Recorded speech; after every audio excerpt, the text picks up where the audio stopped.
He got engaged to his first love. The woman he always said was just a memory. Me. The loyal girlfriend he lived with for years? I found out when the photos went public. While they toasted their love under chandeliers, I left behind my key, my career, and the life I built around him. Now he's chasing stability in ruins. And I'm growing peace in a garden that never needed his name. I used to believe that heartbreak came like thunder. Loud, crashing, impossible to ignore. Turns out sometimes it arrives quietly. In the middle of an ordinary Thursday afternoon. Through an email from someone you trained. The studio smelled like rosemary and damp soil, the windows fogged from last night's storm. I had my sleeves rolled up and was elbow deep in the replanting of a traveler's palm when my phone buzzed beside my coffee. Slaw. Tell me you've seen this. Followed by a link. The image preview showed Grayson in a sleek charcoal suit, smiling. His arm rested easily on the waist of a woman in a white silk dress. Her head tilted toward his like they'd never once been apart. Confused, I tapped it open, wiping the dirt off my fingers with the edge of my shirt. The article was from Architectural Digest. Headline: Grayson Hale and Camille Rivers announce engagement. A love rekindled across oceans. I blinked. Once. Twice. Then I dropped my phone. It hit the floor with a small thud and skidded under my planter shelf. I didn't move to pick it up. My head spun. For a long moment I just stared blankly at the leaves in front of me. I could still hear the water dripping into the drain pan beneath the shelf. Grayson. Camille. Engaged. I wasn't even aware they were speaking again, let alone. The words blurred. Engagement. Announce. Love. 3 years. We'd been together for 3 years. Quietly, yes. Privately, always. But together. Hadn't we? The phone started ringing somewhere beneath the shelf. I didn't want to answer it. But I already knew it was Isla. I crawled to retrieve it. Hello, I said, though my voice didn't sound like mine. Isla's voice was tight with urgency. Please tell me you knew. Please tell me that wasn't how you found out. I sat on the cold tile floor. My hands were still dirty. My arms had gone numb. No, I said softly. I didn't know. Pause. God, she muttered. Sienna, I thought maybe it was a PR stunt. Or like an old photo. But no, it's today. They confirmed the date. There's a press release and everything. Hale Design just shared it. I was with him last week, I whispered, more to myself than to her. He brought me chai and kissed my temple before the staff meeting. Nothing felt different. Are you okay? I laughed. Or tried to. It came out more like a breathy wheeze. Define okay. I hung up a few minutes later. There wasn't anything more to say. Isla was as shocked as I was, but her comfort couldn't touch the ache in my chest. I stared around the studio. My studio.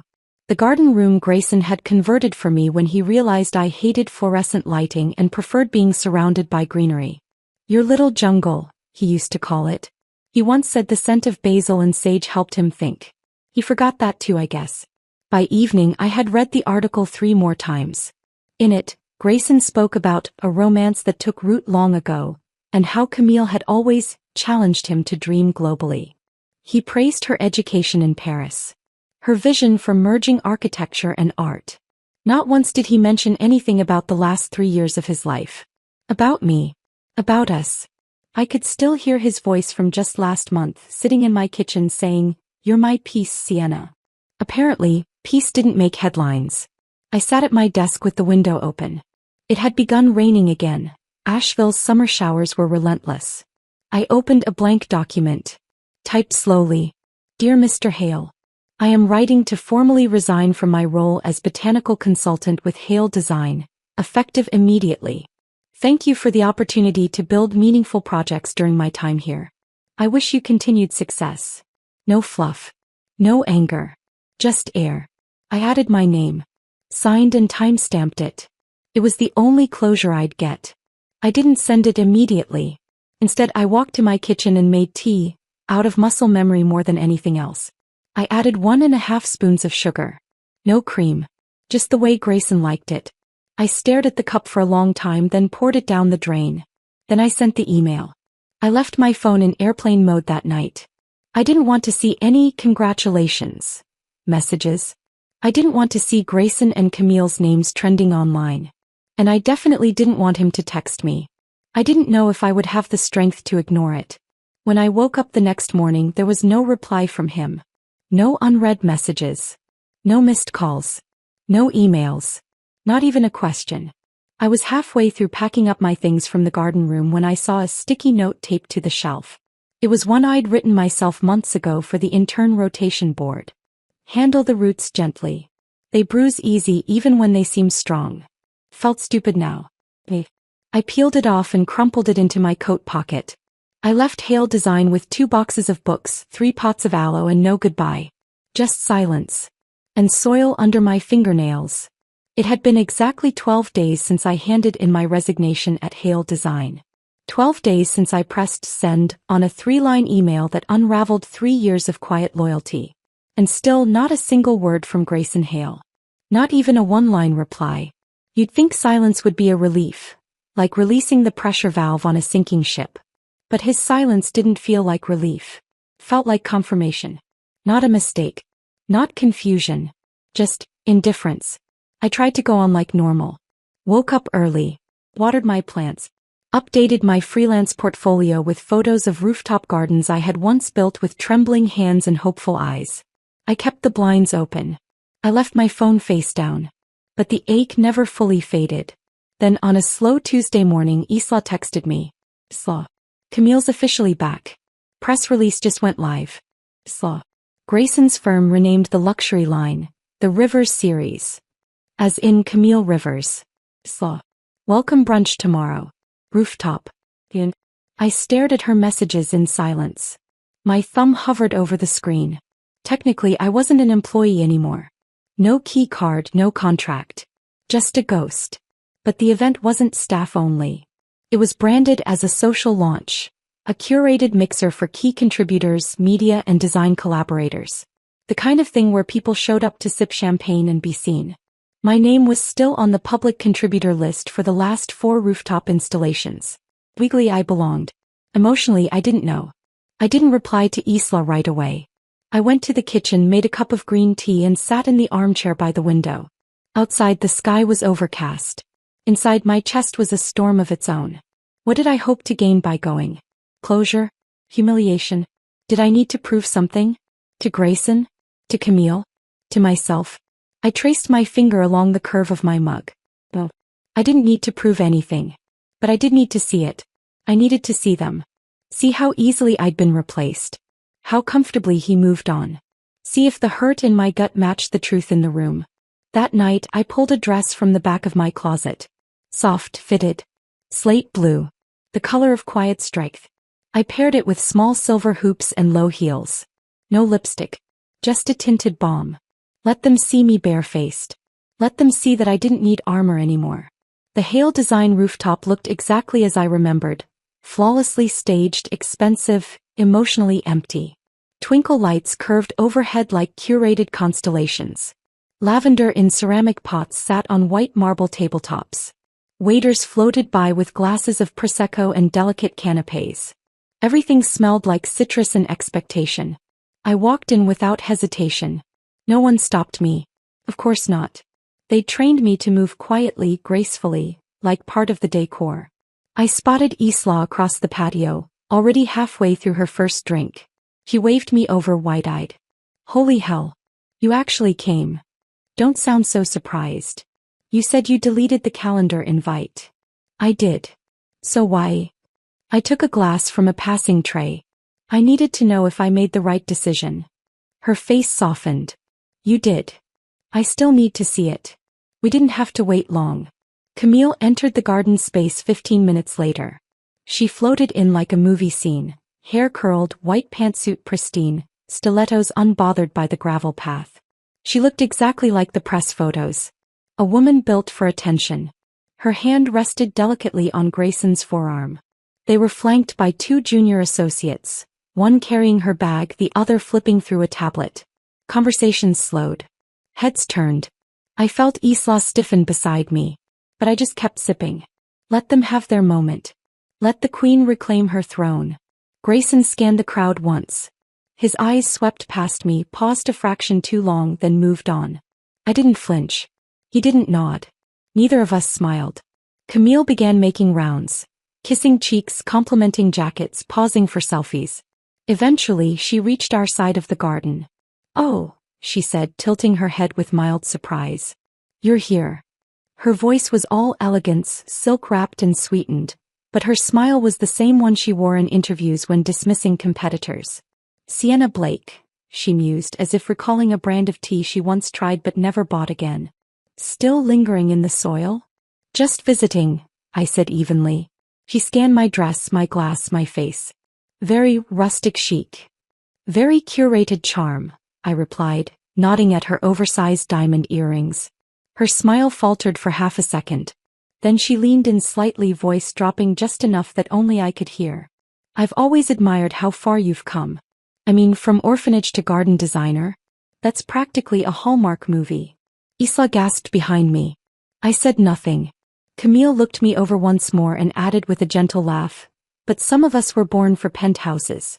Others bloom where they're told." She turned before I could reply.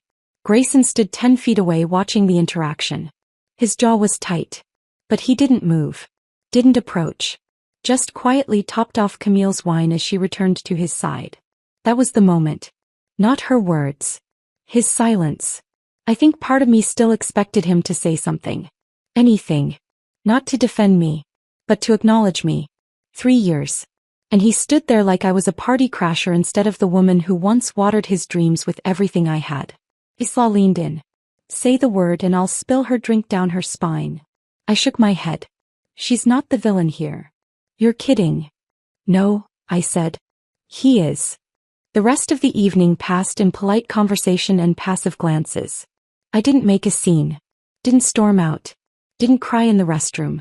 I stayed for exactly 45 minutes, finished my drink and excused myself. As I left, I passed Grayson again.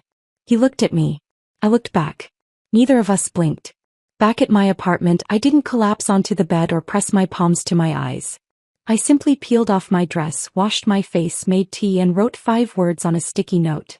"You were never coming back." I stuck it to my mirror. And I believed it. 2 days later, Camille officially moved into Grayson's loft. I saw it in the background of a Vogue Living article, a feature on the rising power couple of modern design. My teacups were gone from the kitchen shelves.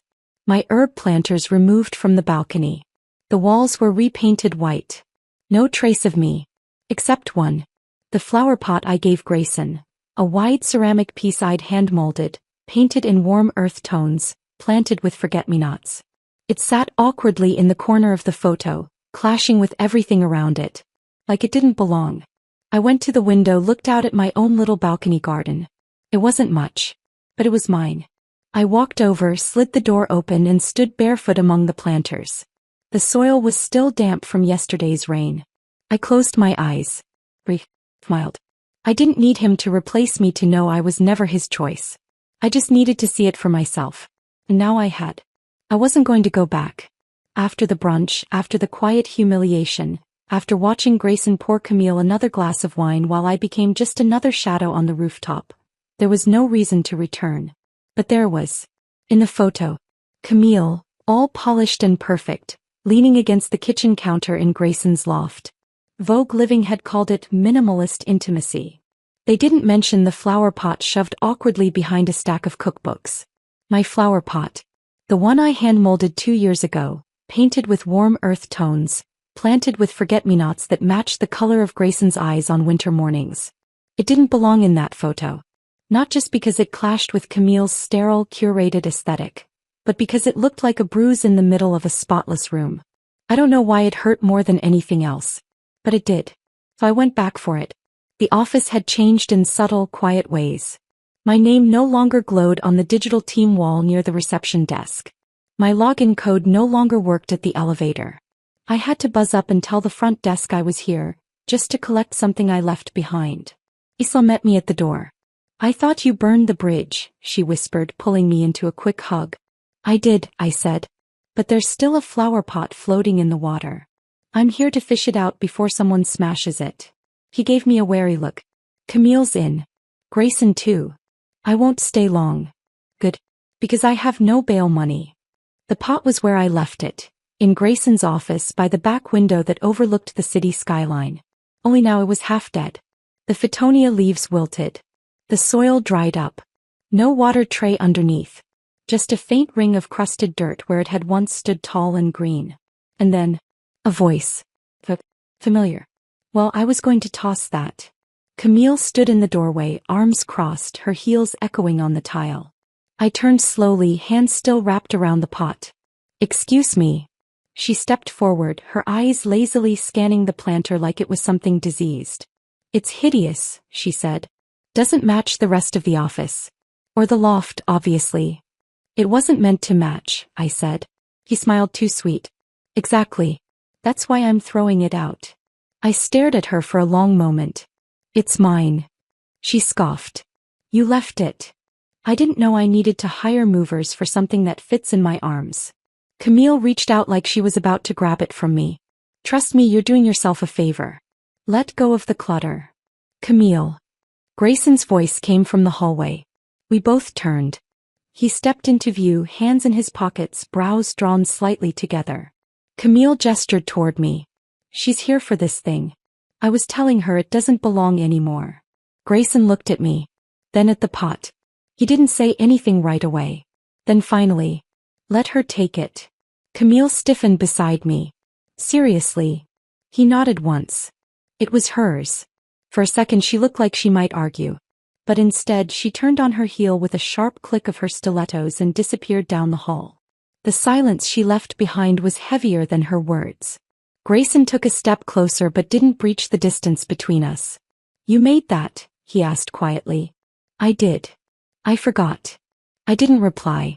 Instead, I knelt down and rested the pot on the small side table near the chair. The base had always been slightly uneven. It wobbled when you let go too fast. I steadied it with both hands. Grayson crouched beside me. I never noticed, he began, then paused. What? He tilted the pot slightly, fingers brushing over the underside.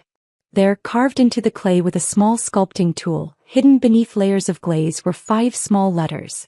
S+G. And below that, may this bloom even when we don't. He froze. His fingers stopped moving. His breath caught just a little. I didn't know that was there, he said. You never looked. He didn't respond. Not right away. He just stared at the base of the pot like it had rewritten every memory he had of me. And maybe in a way it had. Because I had loved him in invisible ways. Ways that didn't scream.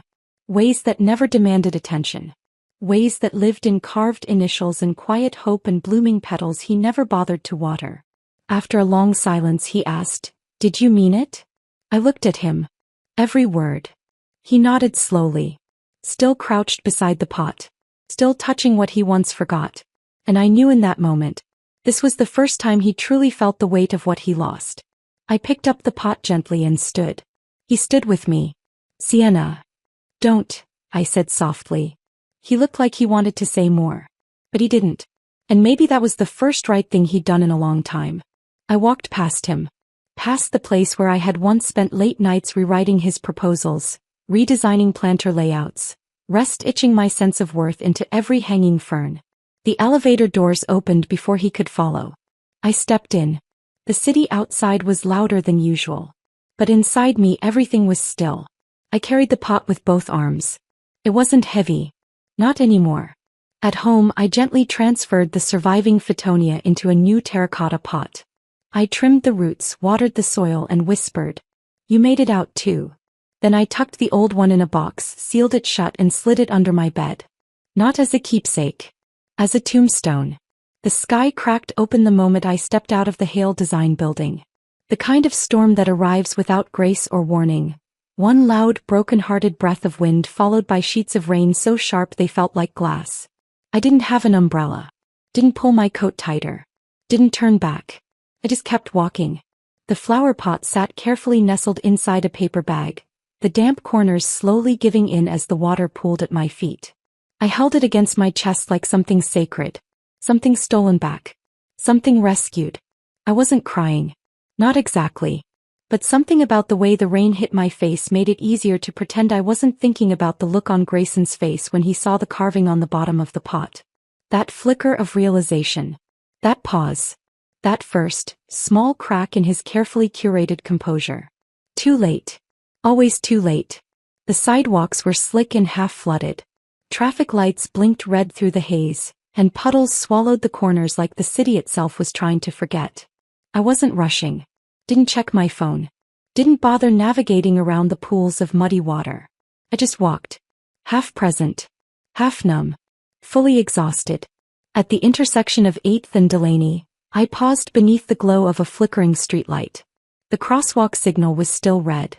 I looked left. Then right. No cars in sight, just a blur of movement and honking 2 blocks away. I stepped forward. And that's when it happened. A flash of wheels. A shout. The screech of rubber. Then pain. A short, sharp jolt through my side as something heavy collided with me, just hard enough to knock the air out of my lungs. I hit the ground, hands slamming against wet concrete, the bag sliding out of my arms. The flower pot shattered beside me with a sound that pierced through everything. The thunder, the rain, the voices. I lay there for a second, blinking up at the sky. Someone was yelling. "Are you okay? God, I didn't see you, I didn't. Are you hurt?" The rider, maybe early 20s, raincoat plastered to his frame, jumped off his scooter, eyes wide with panic. I blinked slowly. "I'm fine," I said, though I wasn't sure I believed it. "You're bleeding," he said. I looked down. My wrist was scraped. My ribs ached. My palm was already swelling. And the pot was in pieces. An ambulance came. Someone must have called it, maybe the scooter guy, maybe a bystander. I didn't argue. Didn't protest. Didn't say a word as they lifted me into the back, strapped my wrist, and asked me to blink, breathe, speak. I did all 3. Silently. The hospital smelled like antiseptic and rain-soaked coats. The lights were too bright. The air too cold. They wheeled me into a curtained bay and wrapped a blood pressure cuff around my arm. A nurse, mid-40s, brown eyes kind behind thick glasses, held a clipboard in one hand and a pen in the other. She squinted at the paperwork. "Sienna Blake?" I nodded. "No listed emergency contact." I stared at the ceiling. "Anyone you'd like us to call?" "No," I said. She hesitated. "Not even." I turned my face toward the wall and said nothing. After a beat, she gave a small nod. "Got it." They cleaned my wrist, gave me painkillers, and scanned my ribs. "Hairline fracture. Mild sprain. A few days of rest," they said. "No heavy lifting." I nodded through it all. Said thank you. To go home. They gave me a plastic bag with my torn jeans, my blood-specked sweater, and a hospital-issue pamphlet on recovering with soft tissue injury. I waited near the glass exit doors for a cab, shoulders hunched, coat damp against the plastic chair. A nurse handed me a second bag. "They found this in your belongings." Inside was a single shard of ceramic, reddish-brown, with a faint curve of the letter S carved into the edge. The only piece of the flower pot that had survived. Outside, the rain had finally stopped. The city shimmered under streetlights and the soft glow of oil-slick puddles. I stepped out of the sliding doors and into the silence. No one waited for me. And that, somehow, was the easiest part to accept. I slept for 12 hours that night. No dreams. No calls. No apologies. Just sleep. The next morning, I took the ceramic shard and planted it halfway into the soil of my balcony's lavender pot. A reminder. Not of the accident. Not of the pain. But of the woman who walked through all of it alone, and bloomed anyway. When Isla found out, she stormed into my apartment 2 days later with soup and a fury. "Why didn't you call me?" "Because it was over before it began." She cupped my wrist in her hands, examined the wrap, and then looked at me. Really looked. "You're not as okay as you pretend to be." "No," I agreed. "But I'm healing like I always have," quietly. Later, when I was alone, I opened the hospital bag again. Inside was a single folded note, one I didn't remember placing in my coat pocket. "Bread. You've carried him long enough. Now carry yourself." My handwriting. I didn't even remember writing it. But I read it 3 times before I tucked it into the frame of my mirror. The flower pot was gone. The initials shattered. But I'd survived worse. And now I had one less weight to carry. I didn't plan to stay in Ashbourne. At first, it was just a dot on a map. A sleepy coastal town with wind-battered signs, a cracked boardwalk, and a listing for a dilapidated guest house that read, "Ocean view. Needs repair. Will sell fast." They were lying about the last part. No one wanted it. Except me. 2 years have passed since I left the city. Since I packed what was left of my life into a single suitcase and boarded a train without telling anyone where I was going. Since I stopped waiting for apologies from people who didn't know how to say them. The guest house was a mess when I found it. Peeling paint. Rotten floorboards. A garden choked with weeds and rusted tools. But the bones were good. Strong. Like mine. I renamed it the Wild Haven. And little by little I made it bloom. There are 6 rooms now, each one with handmade linen, potted herbs on the windowsills and handwritten welcome notes. No 2 rooms are the same. I don't use scented candles or staged lighting. Just sunlight. Lemon water. Silence. Guests write that it feels like breathing for the first time in months. That's how I know I'm doing it right. The garden wall started as therapy. I built it over one long winter, stacking stones by hand, threading moss through the cracks, planting creeping jasmine to climb across its frame. I called it the wall that listens. People started pinning folded letters to it. Grief. Hope. Confessions. One woman wrote, "He never said sorry, so I stopped waiting." Another wrote, "This is where I remembered I deserve softness." A travel blogger came through and snapped a photo at dusk. The vines lit with fairy lights, petals curling in gold shadow. She posted it with the caption, "The quietest place I've ever healed." The photo went viral. And suddenly the Wild Haven was booked for 6 months straight. A local magazine called. Then a bigger one. They wanted interviews. Articles. Exposure. I agreed to one. Just one. No profile photos. Just the garden. Let the blooms do the talking. Every morning I wake up before the guests. I walk barefoot through the herb beds checking for new shoots. I hum to the basil, whisper to the lavender. There's peace in the dirt. In the simplicity of things that ask for nothing but care. It's the opposite of what I used to know. And I wouldn't trade it for anything. A few of the regulars ask about the city sometimes. If I miss it. If I miss anyone. I smile politely and change the subject. They never press. Think they know. The wildest part? I'm not lonely. Not even a little. One Tuesday afternoon I was transferring aloe pups into ceramic pots when Isla's name popped up on my phone. We hadn't spoken in weeks, but I always smiled when she called. I wiped my hands on my apron and answered. "Still talking to your plants like they're your roommates?" she asked. "They're better listeners than you." She laughed. "I'll take that." Then her tone shifted. "You haven't been online today, have you?" "No." She hesitated. "Well, the wedding invites dropped." It took me a beat. "What wedding?" She was quiet. Then, "Grayson and Camille. It's everywhere. Architectural Digest. Elle Decor. Even Vogue caught wind. Big Italian vineyard thing." I leaned against the doorframe, eyes closed. Destination, huh? Luxury. Custom calligraphy. One of those, we never really fell out of love, narratives. Of course. Isla paused again. "Do you want me to block the tags for you?" "No," I said softly. "I want to see it." That night I opened my laptop. Typed their names. And there was. The press release. A photo of them standing in a vineyard at sunset. Grayson in a tailored white suit. Camille in an off-shoulder gown, laughing like the universe had been made to orbit her. Caption. Where it began. Where it belonged. Forever, finally. My stomach didn't twist. My eyes didn't sting. I just closed the tab. I'd seen enough. I opened my notebook instead. And on the next page I wrote. She didn't win. I just walked away from the prize I no longer wanted. The next morning a guest named Nora brought me a basket of oranges. "I'm leaving tomorrow," she said. "But I wanted to thank you." "For what?" "For reminding me I'm allowed to start over. Even now. Even at 57. I smiled. It's never too late to plant something that blooms in a different season. That afternoon I stood before the garden wall, pruning the mint near the edge.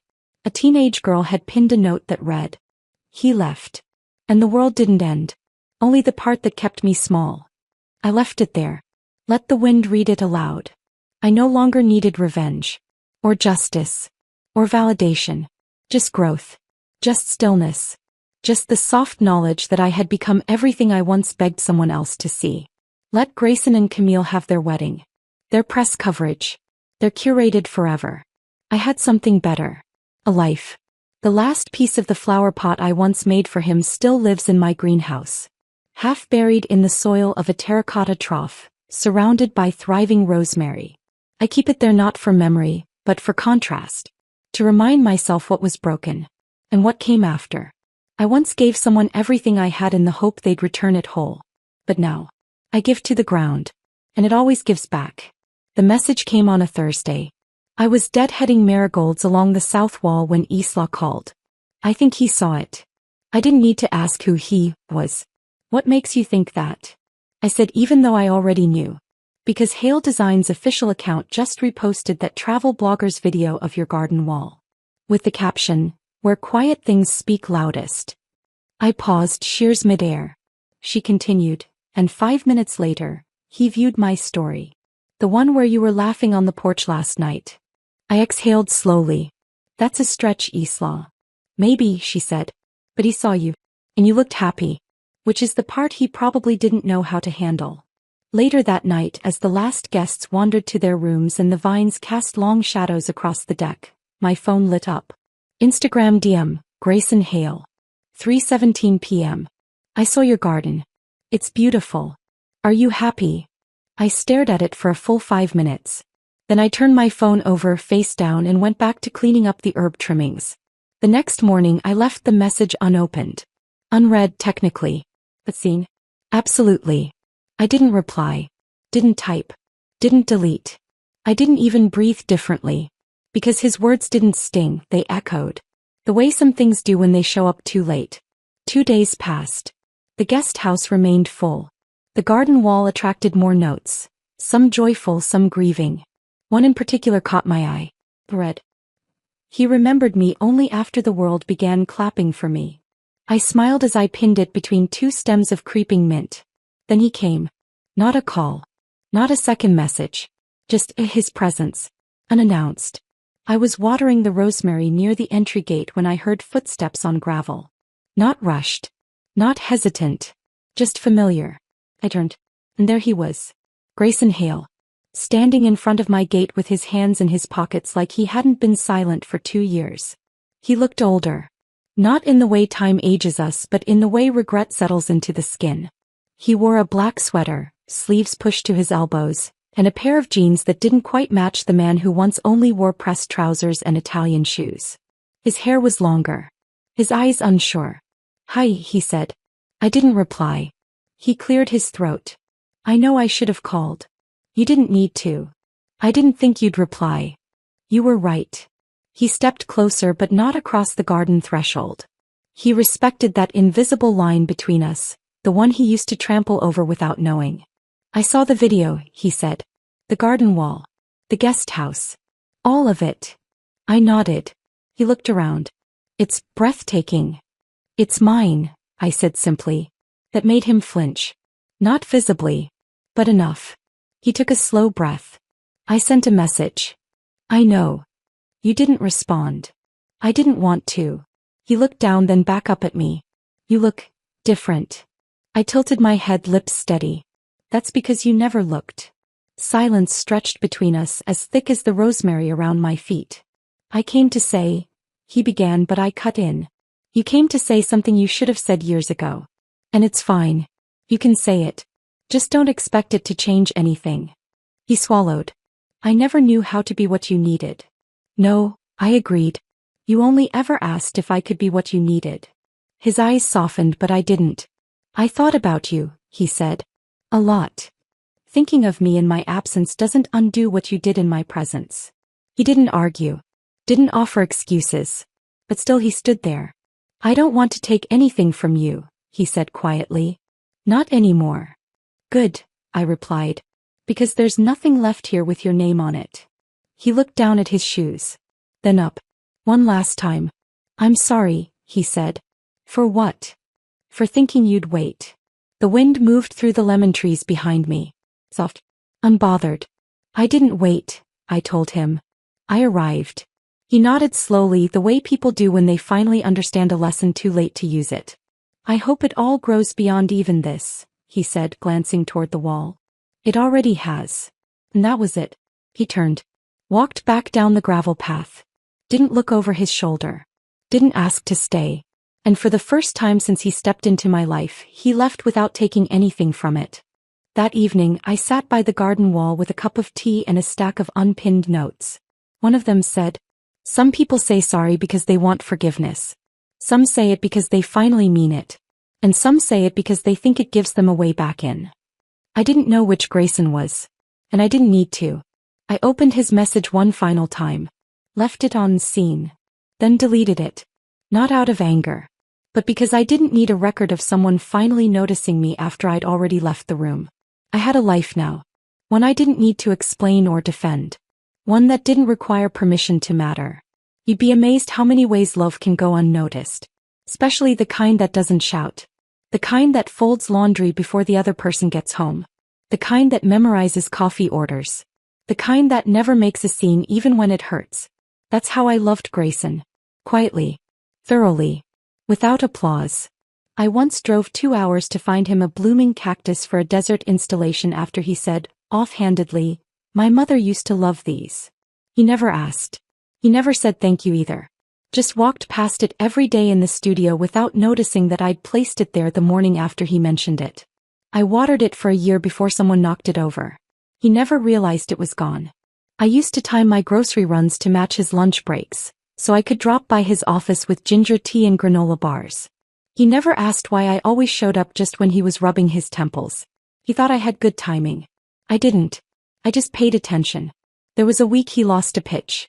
His shoulders were tense for days. He barely spoke.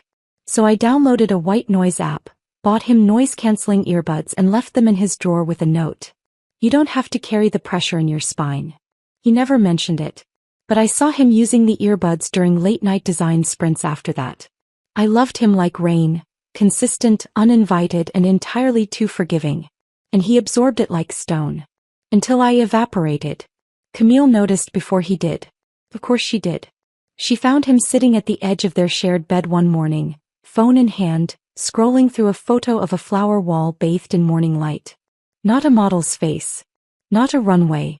A wall. And a woman tending to it. "Why do you keep looking at her?" Camille asked softly. He didn't answer right away.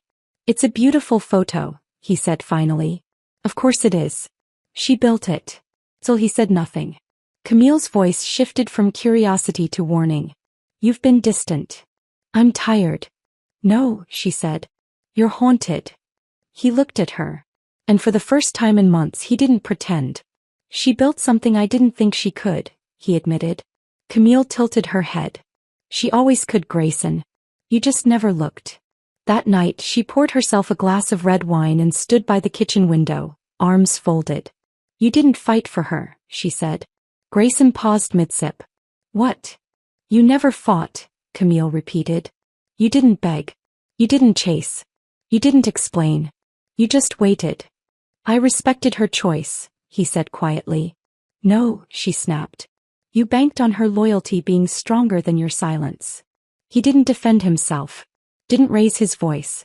Because for the first time in years he realized. He was right. He sat on the couch that night long after Camille had gone to bed. The apartment was quiet. Too quiet. He opened a drawer and pulled out an old journal. Not his. Sienna's. She used to keep it in her studio.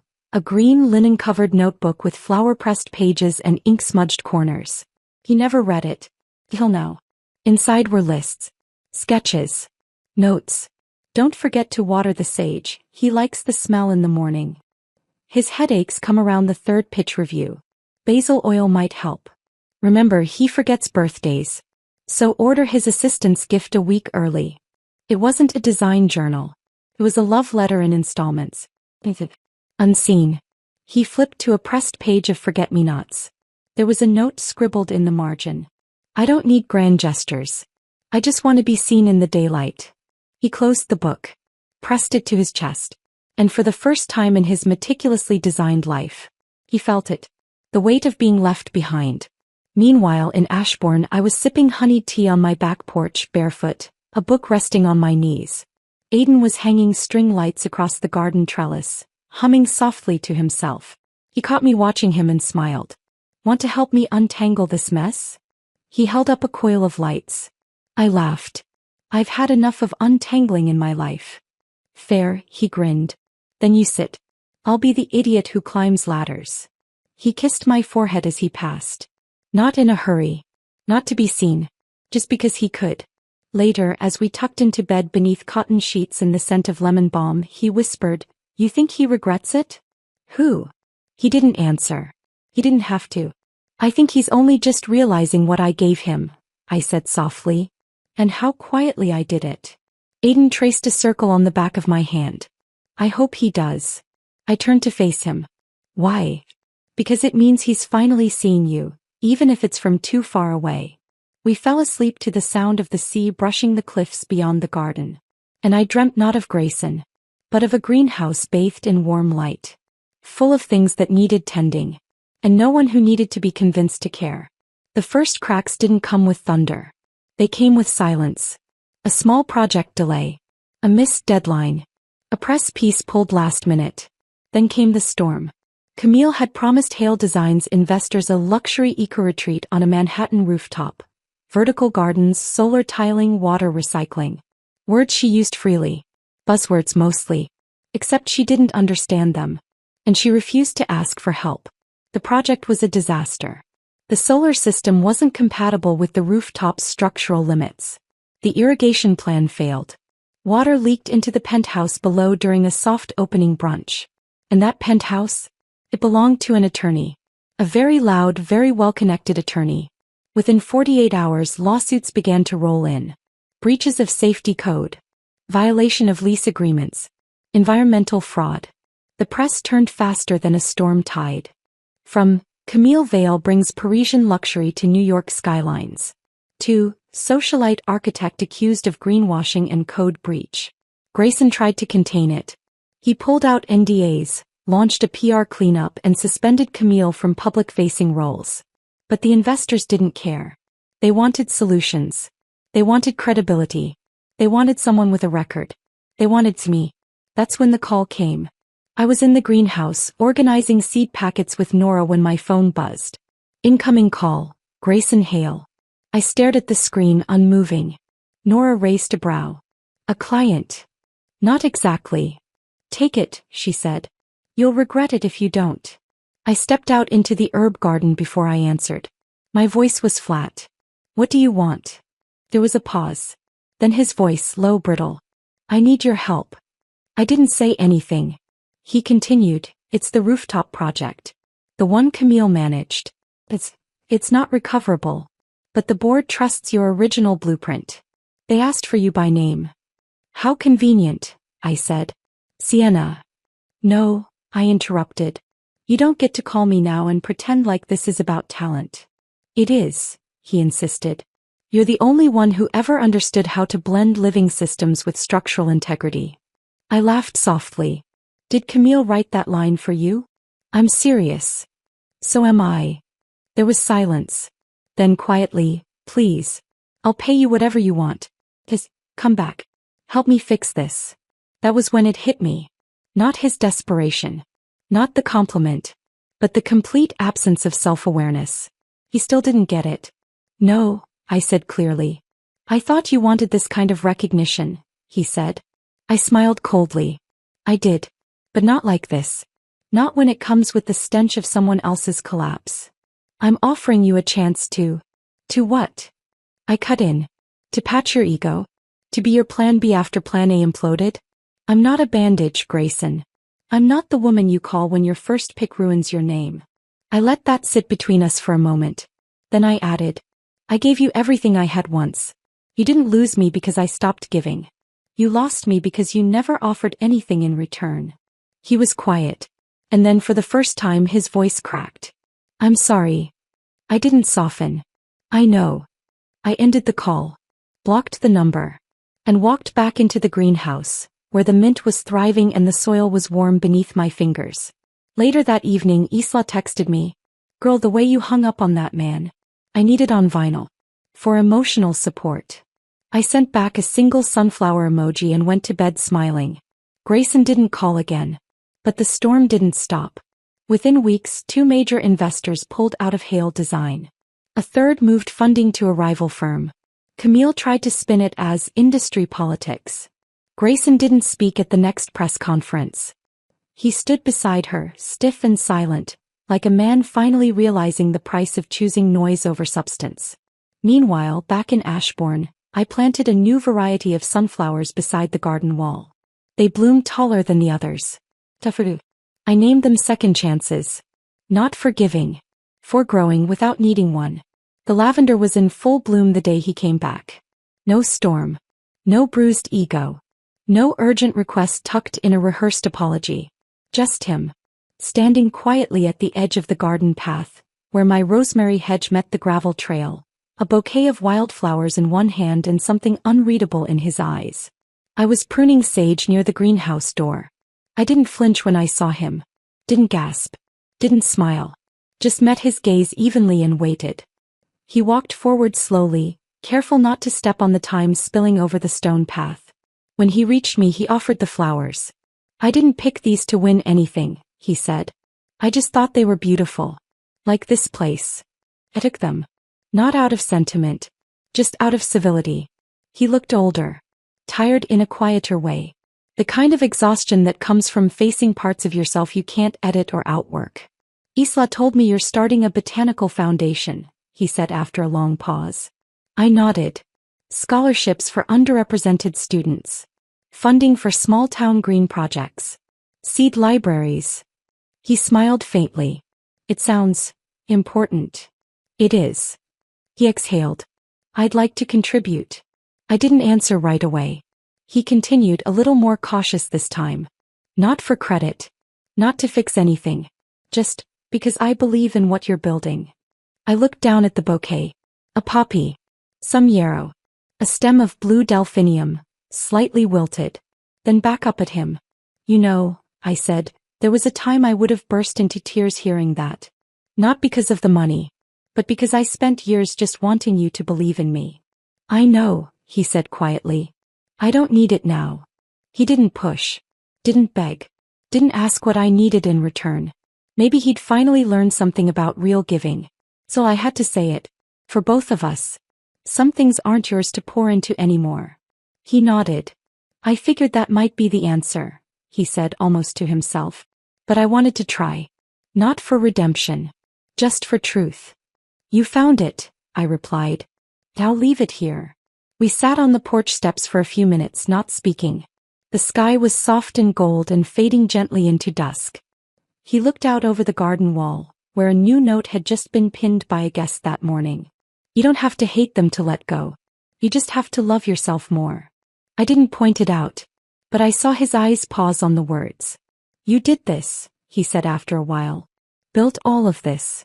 Because you forgot me, I answered not cruelly, just honestly. And I finally remembered myself.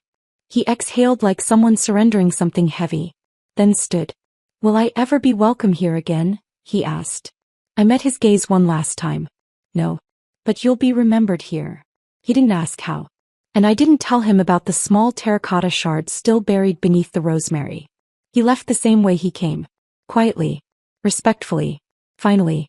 That night, I pressed the flowers he brought into one of my journals. Not out of sentiment, but to remind myself what it looks like when someone means it, and still doesn't get to stay. The next morning, I dug a new bed near the west fence line. Sunflowers. The tall kind. The kind that tilt unapologetically toward light and never bend backward. I didn't cry. Not because it didn't matter. But because it did, and I'd already grieved the version of him that couldn't see me when it counted. This version. He didn't arrive to be chosen. He arrived to close a door. And for once I let him. The morning of the launch, the garden smelled like lavender and lemon balm and purpose. The sky was soft and gold-tinged, like the whole town of Ashbourne had exhaled just to make room for this day. The ribbon for the inaugural ceremony had been tied between two oak posts Isla painted herself. The letters on the sign read, The Wild Haven Botanical Foundation, Growing Futures. And below it in smaller print, Founded by Sienna Blake. For those who were once forgotten. The chairs filled slowly. Locals. Former guests. Young students from the nearby high school who had never stepped into a greenhouse before. There was a girl in the front row with dirt on her shoes and a curious glint in her eyes. She reminded me of me. Aiden stood near the hydrangeas, sleeves rolled, checking on the mics and helping arrange the herb-tied thank you baskets. He caught my eye, smiled and didn't say a word. He didn't need to. He had always known that silence could be a kind of devotion too, if it came with presence. Isla was in charge of the ceremony, which meant, despite her protests, she had to give a speech. She took the stage with her hair in a messy bun, holding a glass of sweet tea instead of cue cards. "Hi everyone," she said a little too loud into the mic. "I'm Isla Reyes. I'm Sienna's friend, emotional bodyguard and occasional pot-breaking assistant." The crowd laughed softly. She looked at me. I could stand up here and tell you how incredible this woman is. How she turned a run-down guest house into a sanctuary. How she grows food, flowers and second chances. But if you're here, you already know that. A hush settled over the garden. She didn't just build this place for herself. She built it for all of us. For the people who've been overlooked, underestimated, or quietly erased. For those of us who were told to shrink, and decided to root instead. She paused. I once told her she deserved more than what she was settling for. I get to say this with a full heart, she found it. There were no applause signs. No camera crews. Just a standing ovation that didn't feel performative. Just grateful. Just real. I stepped forward, my palms open and steady. I built this place for anyone who ever whispered, "I don't belong here," and still chose to grow anyway. I looked at the rows of unfamiliar yet kind faces. Gardens don't rush. They don't beg. They just ask for light. And now I get to give that light to others. The students clapped first. Then the older couples. Then everyone else. And when I stepped back, Aiden was already there, wrapping an arm around my waist, grounding me like he always did. Not holding me up. Just holding me. The rest of the day was a gentle blur. Workshops. Seed packet giveaways. A tour of the garden wall. Photos of the kids painting their first clay pots. Lemon tarts on the porch. Sunshine across every wooden table. Grayson didn't show. Camille didn't send flowers. And that was perfect. Because they weren't supposed to be part of this chapter. At dusk, Aiden and I stood at the back fence line, where the newest bed of sunflowers had just started to bloom. The same girl from earlier ran up to me, holding a tiny notebook filled with plant sketches. "I want to start my own garden club at school," she said breathlessly. "Can I write to you if I have questions?" I knelt to meet her eyes. "You can write to me anytime. This garden grows as far as you want to take it." She hugged me without warning, then ran off into the fading light. I looked at Aiden. He smiled. I didn't need to say anything. But I did anyway. "Thank you for never asking me to shrink." He shrugged. "Watching you bloom has always been the best seat in the house." As the guests trickled out and lanterns began to glow warm across the trellises, I took one final walk along the garden wall. Someone had pinned a single slip of paper at eye level. Read. "Some doors close quietly. But when they do, the sunlight pours in." I didn't recognize the handwriting. Didn't need to. The garden had become its own kind of chorus now. When I didn't have to lead anymore. Just listen to. And so I stood in the doorway of the home I built, the one no man gave me, no job title claimed, no apology carved into. And I breathed in. The scent of sage. The hum of cicadas. The soft echo of laughter from the porch. The world didn't reward me with fireworks or retribution. It gave me this instead. Peace. Presence. And a life rooted not in someone else's orbit, but in my own light. The end.